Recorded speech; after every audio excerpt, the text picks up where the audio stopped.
நாளொரு இறைவார்த்தை நலமாகும் நம் வாழ்க்கை. அன்பு உறவுகளே, அனைவருக்கும் வணக்கம். திருவிவிலியத்தில் உள்ள முக்கியமான தகவல்களை நாம் பார்த்து கொண்டிருக்கிறோம். எனவே இந்த நாளில் விவிலியத்தில் வருகின்ற பெயர்களில் சில பெண்களுடைய பெயர்கள் மட்டும் குறிப்பிடப்படாமல் அவர்களுடைய ஊர்கள் அல்லது நகரங்கள் அதை வைத்து அவருடைய பெயர்கள் குறிப்பிடப்பட்டுள்ளன. யார் யார் அந்த பெண்கள், அவர்களுக்கு கடவுள் என்ன செய்தார், அல்லது கடவுளுக்கு அவர்கள் என்ன பணிவிடை, கடவுளுடைய பணியாளர்களுக்கு என்ன பணிவிடை செய்தார்கள், அதனால் இறைவன் அவர்களுக்கு என்னென்ன அருள் வரங்களை கொடுத்தார் என்பதையெல்லாம் இந்த காணொளியில் நாம் பார்க்கவிருக்கிறோம். எனவே ஊர்கள் அல்லது நகருடைய பெயர்களை கொண்ட பெண்கள் விவிலியத்தில் என்ற தலைப்பில் இந்த நாளில் நாம் இந்த பகுதியை காணவிருக்கின்றோம். முதலாவதாக 1 அரசர்கள் புத்தகம் 17ஆம் அதிகாரம் 19 முதல் 24 வரை உள்ள இறை வார்த்தைகளில் வருபவர்தான் சாரிபாத் நகரை சார்ந்த கைம்பெண் என்று சொல்லப்படுகிறது. பெரும் பஞ்சம் ஏற்படுகிறது. அப்போது எலியாவுக்கு உணவு கொடுப்பதற்கு அல்லது பெரும் பஞ்சத்திற்கு பிறகு அவர் சாரிபாத் நகரில் இருக்கின்ற இந்த ஏழை கைம்பெண்ணுடைய இல்லத்திற்கு அனுப்பப்படுகிறார். அவரிடம் சிறிய கொஞ்சம் மாவும் கொஞ்சம் எண்ணெயும் மட்டுமே இருக்கிறது. இருந்த பொழுதும் அவர் அதில் ஒரு அப்பத்தை எனக்கு சுட்டுக்கொடு என்று கேட்டதால் இந்த சாரிபாத்து கைம்பெண் இந்த எலியாவுக்கு செய்த உதவியால் அந்த பஞ்சகாலம் முழுமையும் தீரும் வரைக்கும் எண்ணெயும் இந்த மாவும் தீரவில்லை என்று விவிலியத்தில் குறிப்பிடப்படுகிறது. எனவே ஊருடைய பெயரை கொண்ட பெண்மணியாக இந்த சாரிபாத்து கைம்பெண் இருக்கிறார். இரண்டாவதாக 2 அரசர்கள் புத்தகம் 4ஆம் அதிகாரம் 8 முதல் 37 வரை உள்ள இறை வார்த்தைகளில் சுனேன் ஊரை சேர்ந்த பெண்மணியை குறித்து நாம் பார்க்கின்றோம். எலிசாவுக்கு அடைக்கலம் கொடுத்த பெண்மணியாக இந்த பெண்மணி இருக்கிறார். அதனால் இறைவன் இவருக்கும் இவரது குடும்பத்திற்கும் பல்வேறு நலன்களை கொடுத்தார் என்பதை நாம் இப்பகுதிகளில் வாசிக்கின்றோம். புதிய ஏற்பாட்டில் ஆண்டவர் இயேசு கிறிஸ்து தன் சீடர்களோடு நடந்து செல்கிறார்.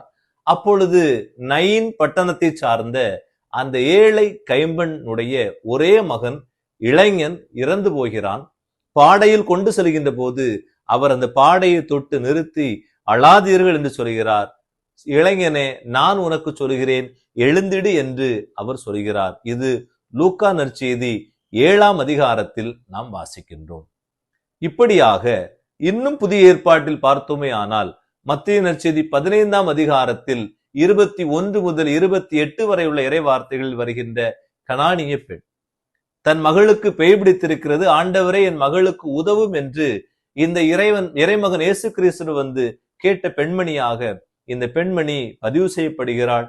இவருடைய விசுவாசத்தின் பொருட்டு இறைவன் அவருடைய மகளுக்கு அந்த தீய ஆவியிலிருந்து விடுதலை கொடுத்ததை நாம் பார்க்கிறோம். இறுதியாக யோவான் நற்செய்தி 4ஆம் அதிகாரம் 5 முதல் 26 வரை உள்ள இறை வார்த்தைகள் வாசிக்கின்ற சமாரிய பெண் ஆண்டவர் இயேசு கிறிஸ்துவோடு கிணற்றடியில் இவர் உரையாடுகிறார். இவருடைய உரையாடுதல் ஆழமான உரையாடுதலாக இருக்கிறது. இறுதியில் இவரே இறைமகன் என்பதை கண்டுகொள்கிறார். ஊருக்குள் சென்று நான் ஆண்டவரை கண்டேன் என்று சொல்லி இவர்தான் இறைமகன், இவர்தான் மெசியா என்பதை உணர்ந்தவராக எல்லோரையும் அழைத்து வந்த இந்த பெண்மணி சமாரிய நாட்டை சேர்ந்த பெண்மணியா என்பதால் சமாரிய கைம்பெண் அல்லது சமாரிய ஊரை சேர்ந்த பெண் என்று சொல்லப்படுகிறது. எனவே அன்பு உறவுகளே, இந்த நாளில் நாமும் பல்வேறு ஊர்களை சார்ந்தவர்களாக இருப்போம், பல்வேறு நகர்களை சார்ந்தவர்களாக இருப்போம். இறைவன் நமக்கு சொல்லித் தருகின்ற செய்தி என்னவென்றால், நம்முடைய பெயர்கள் உயர்த்தப்பட வேண்டும் என்றால், நம்முடைய ஊரினுடைய பெயர்கள் உயர்த்தப்பட வேண்டும் என்றால், அங்கு கோபுரங்கள் கட்டுவதாலோ கட்டடங்கள் உயர்த்தப்படுவதாலோ அல்லது நாம் செல்வ செழிப்போடு நம்முடைய பணத்தொகையை கூட்டுவதாலோ வந்து விடாது.